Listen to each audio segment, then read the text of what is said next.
that in the midst of the tribulation, while everything else is happening around them, listen to verse 1. And I looked, and behold, a lamb standing on Mount Zion, and with him 144,000. Listen to this, very interesting.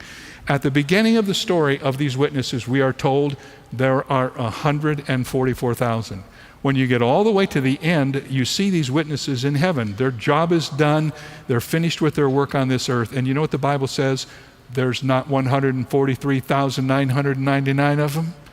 There's 144,000 of them. All of them go through the tribulation, and not one of them is lost.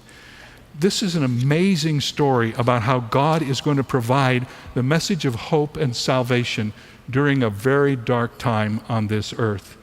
And you know how successful they're going to be? Listen to this report filed by John in the 7th chapter of Revelation. After these things I looked, and behold, a great multitude, which no one could number, of all nations and tribes and peoples and tongues, standing before the throne and before the Lamb, clothed with white robes and palm branches in their hands. What a wonderful picture that is.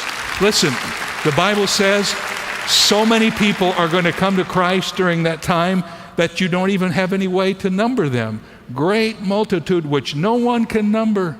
And they represent all of the nations and the tribes and the peoples and the tongues from all over the earth. The harvest from the great revival of the 144,000 witnesses. And that is going to be something, that we'll be able to observe in heaven.